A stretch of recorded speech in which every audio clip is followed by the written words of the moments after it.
You've been living a lie, and the cruelest part is that everyone around you has convinced you it's love. Every gentle correction, every disappointed sigh when you assert yourself, every reward for being reasonable, it's all been training. Training you to mistake your cage for kindness. Carl Jung understood something most people refuse to see. The very qualities society celebrates in you. Your agreeableness, your willingness to smooth over conflict, your need to make others comfortable. These aren't virtues. They're survival mechanisms that have metastasized into chains. The smile you wear isn't just politeness, it's a treaty of surrender signed with your own blood. Every time you swallow your anger to keep the peace, every time you apologize for taking up space, every time you choose harmony over honesty, you're not being kind. You're being controlled. This isn't about becoming cruel or abandoning compassion. This is about recognizing that your goodness has been weaponized against you, turned into a leash so comfortable you've forgotten it's there. The people who benefit from your compliance have taught you to call your submission virtue and your rebellion selfishness.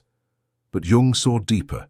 He understood that beneath your carefully constructed persona, that mask of endless accommodation, lives your shadow. The part of you that knows when to say no, the part that values your own needs, the part that can disappoint others without dying inside. It's time to meet that part of yourself. It's time to discover that the most radical act isn't revolution. It's refusing to smile when you don't mean it.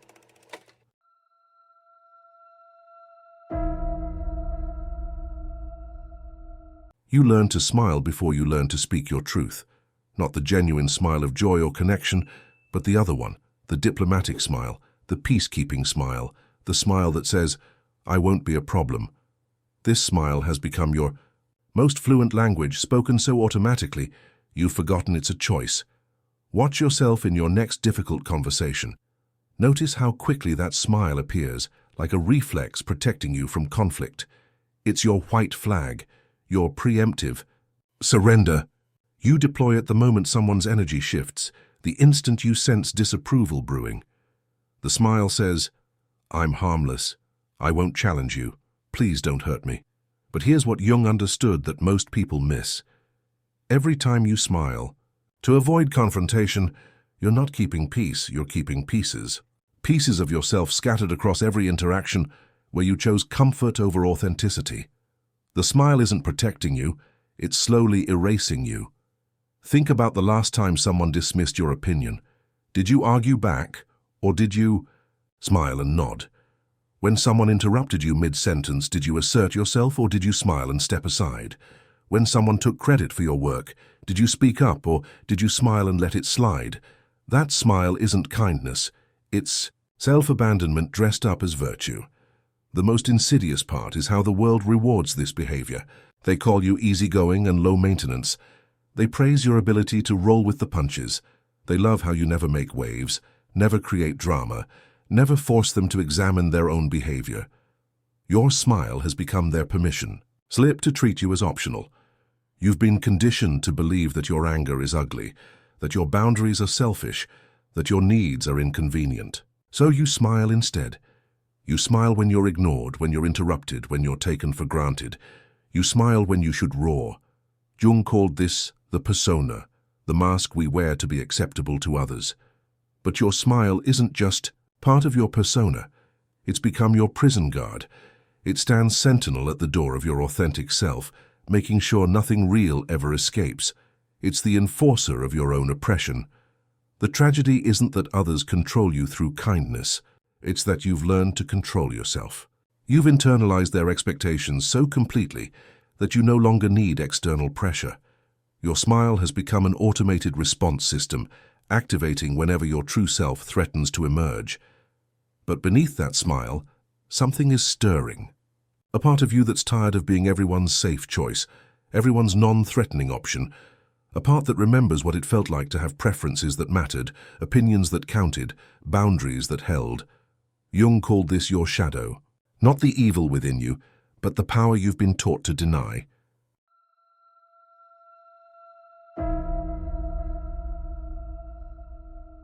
Jung discovered something that shattered the comfortable illusions of his time. You are not who you think you are. The self you present to the world, the one that smiles on cue and apologizes for existing, isn't your true nature. It's an elaborate costume you've worn so long you've forgotten there's skin underneath. He called this false self the persona, after the masks worn by actors in ancient Greek theater. But unlike those ancient performers who knew they were acting, you've forgotten you're wearing a mask at all.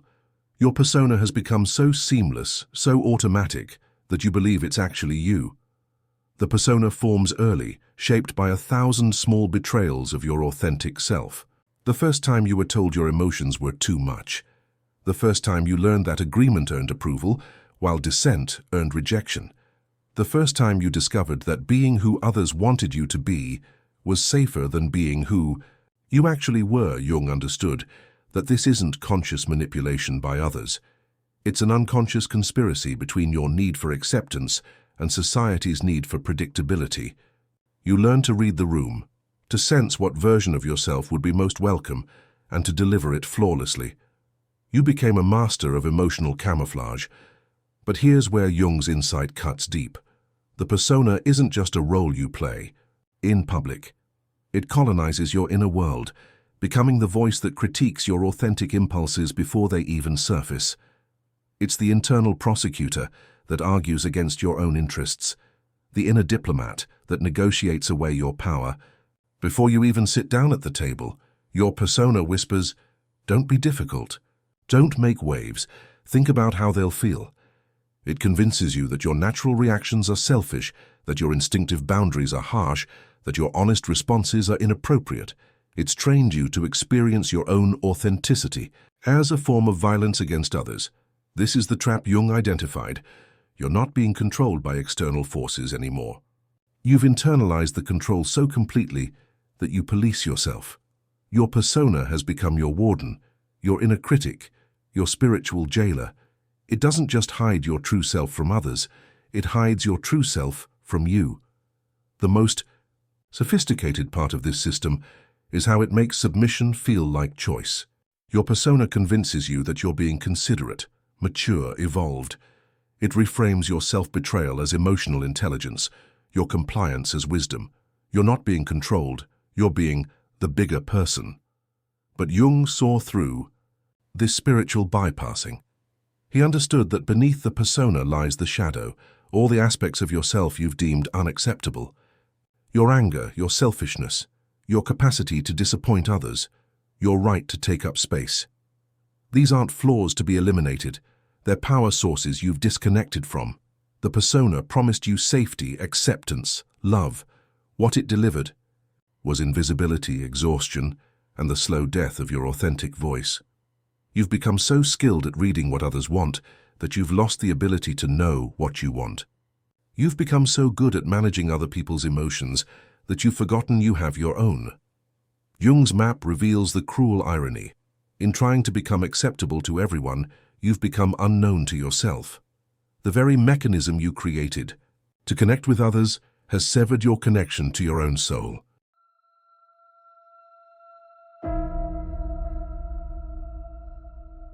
The most effective chains are the ones you can't see, and the most powerful control is the kind that makes you grateful for your captivity. Modern power doesn't need whips or cages. It has something far more sophisticated, your own need to be seen as good. This isn't the kindness that flows naturally from genuine care. This is weaponized compassion, strategic sweetness designed to keep you compliant. It operates through a simple but devastating equation. Your goodness depends on your compliance, and your worth is measured by how little trouble you cause. Watch how it works in your daily interactions. When someone makes an unreasonable request, they don't threaten you. They appeal to your kindness. "I know you're so understanding. You're always so helpful. I wouldn't ask anyone else because I know you'll say yes." They're not asking for your help. They're activating your programmed response to being seen as good. The brilliant cruelty of this system is that it makes resistance feel like moral failure. When you consider saying no, that familiar voice starts its prosecution. "Don't be selfish, they need you. What kind of person would refuse?" Your natural self-preservation instincts are reframed as character defects. Your boundaries become evidence. of your moral inferiority. Jung recognized this as a form of spiritual abuse, the perversion of genuine virtue into a mechanism of control. True kindness springs from strength, from a full cup choosing to overflow. But the kindness demanded of you comes from depletion, from the fear that refusing to give will prove you're fundamentally flawed. This soft tyranny operates through emotional terrorism disguised as moral guidance. You're taught that disappointing others is a form of violence, that your needs are inherently selfish, that your comfort matters less than everyone else's convenience. The message is clear. Good people sacrifice themselves, and if you're not sacrificing, you're not good. The controllers in your life, and they exist in every sphere, from family to workplace to social circles, have learned to exploit this conditioning masterfully. They don't demand, they express needs. They don't threaten, they express disappointment. They don't punish, they withdraw warmth. The message is always the same. Prove your goodness through your compliance. Notice how requests are framed in your world. I hate to ask, but I know you're busy, but you're the only one who... These aren't humble appeals. They're tactical manipulations designed to make refusing feel cruel. They've learned to make their desires feel like moral imperatives, and your resistance feel like heartlessness. The most insidious aspect is how this system makes you complicit in your own oppression. You begin to anticipate their needs, to offer before being asked, to sacrifice before being requested. You become so attuned to managing other people's emotions that you lose track of your own. Your kindness becomes compulsive, automatic, desperate. Jung understood that this perverted form of compassion creates what he called unconscious resentment, a slow-burning rage that you can't acknowledge because it would shatter your self-image as a good person. So you smile while you seethe, comply while you rebel internally, give while you slowly hollow out from within. The tragedy is that this manufactured kindness serves no one. The recipients become entitled, expecting your endless availability. You become exhausted, resentful, and increasingly disconnected from your authentic generosity.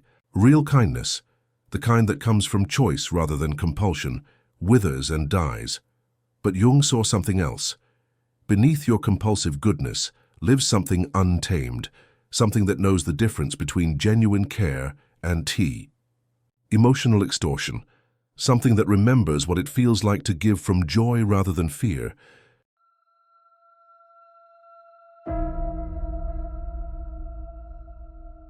Jung's greatest insight wasn't about who you are, it was about who you've refused to be. Buried beneath your relentless agreeableness, your compulsive helpfulness, your automatic smile, lives the shadow, the part of you that can say no without explanation, that can disappoint without dying, that can choose yourself without apology. The shadow isn't your evil twin or your dark side.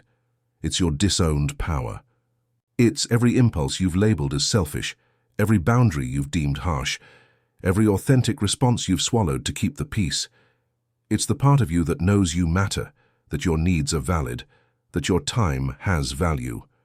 Most people fear the shadow because they've been taught it's dangerous. You've been conditioned to believe that accessing this part of yourself will make you cruel, selfish, destructive. But Jung understood something revolutionary. The shadow becomes destructive only when it remains unconscious.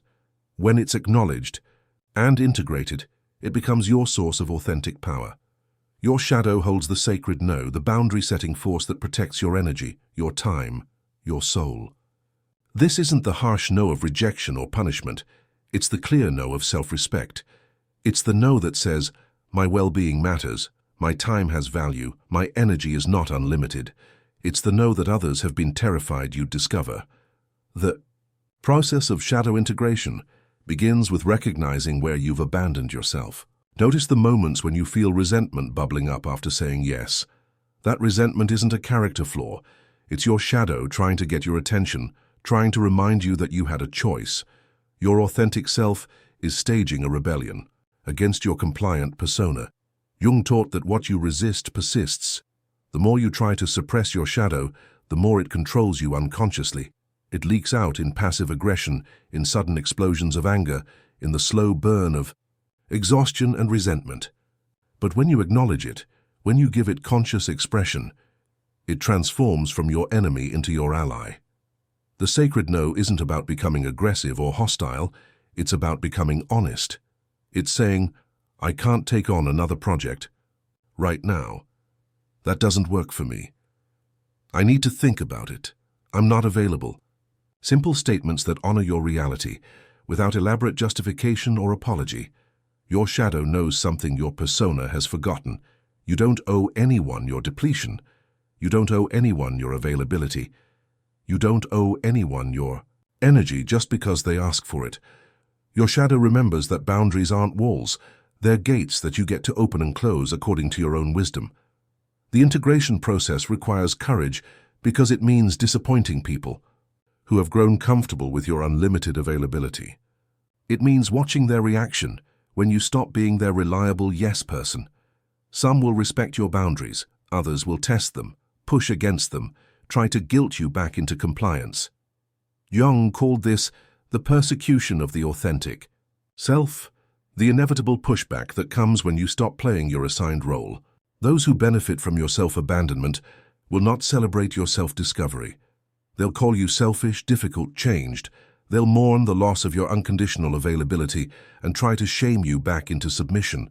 But your shadow knows something they don't.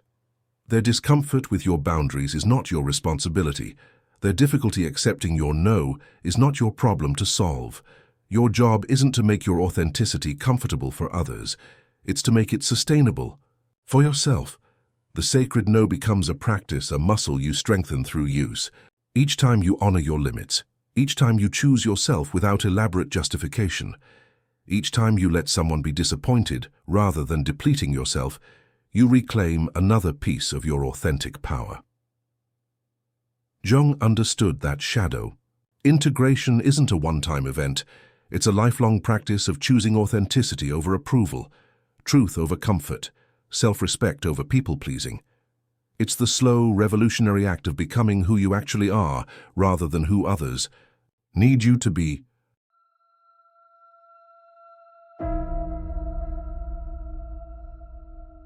The final liberation comes when you develop what Jung called inner cruelty.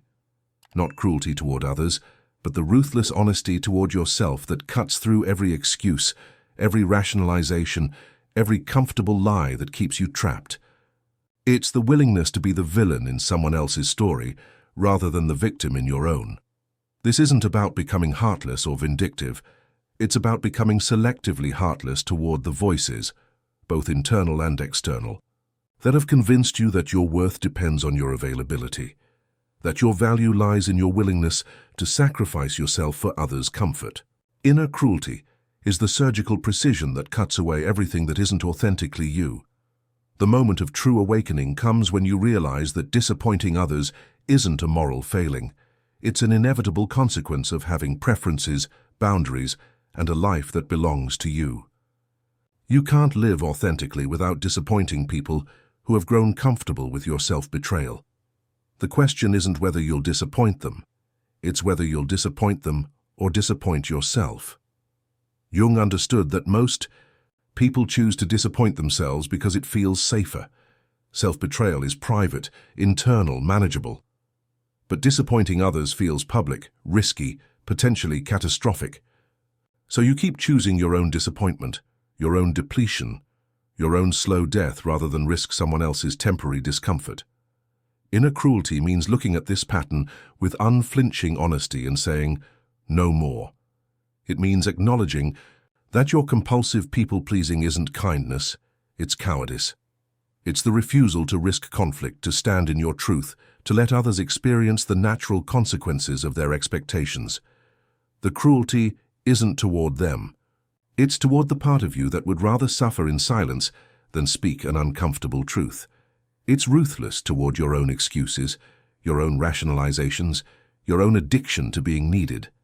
It's the fierce self-love that says, I will not sacrifice my soul to manage your emotions. This liberation requires you to become comfortable with being misunderstood, with being labeled as selfish, with being seen as the one who changed.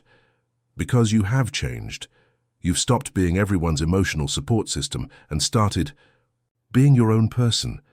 You've stopped being the repository for everyone else's needs and started honoring your own. The freedom comes not from others' approval, but from your own respect. When you stop seeking external validation for your choices, when you stop needing everyone to understand your boundaries, when you stop apologizing for taking up space, that's when you discover what Jung called individual sovereignty. Your inner cruelty becomes discerning wisdom. You learn to distinguish between people who respect your boundaries and those who see them as negotiations. You learn to identify emotional manipulators by how they respond to your no. You learn that the people worth keeping in your life are those who can handle your authenticity without trying to reshape it into something more comfortable for them. The final stage isn't indifference, it's selective caring. You stop caring about disappointing people whose happiness depends on your compliance. You stop caring about maintaining relationships that require your self-abandonment. You stop caring about being everyone's first choice and start caring about being your own. Jung's ultimate insight was that individuation, becoming who you truly are, is an act of rebellion against collective expectations. It requires the courage to disappoint, the strength to stand alone, and the wisdom to choose yourself even when others withdraw their approval. The cruelest irony is that in learning to disappoint others, you finally stop disappointing yourself. In becoming selectively heartless, you discover your authentic heart. In caring less about everyone's opinion, you learn to care more about your own truth. This is Jung's gift to you, the recognition that your authentic self isn't a luxury, it's a necessity. Your boundaries aren't suggestions, they're requirements. Your no isn't negotiable, it's sacred. The smile that once silenced you becomes genuine. The kindness that once enslaved you becomes chosen. The person you once were to please others transforms into the person you are for yourself. If this resonated with your soul, if you felt the uncomfortable truth cutting through your comfortable lies, don't let this moment pass without action. Comment below about which chapter hit you hardest. Your engagement fuels this work and helps others find their way to authentic freedom. Hit that subscribe button because this journey of self-reclamation is just beginning.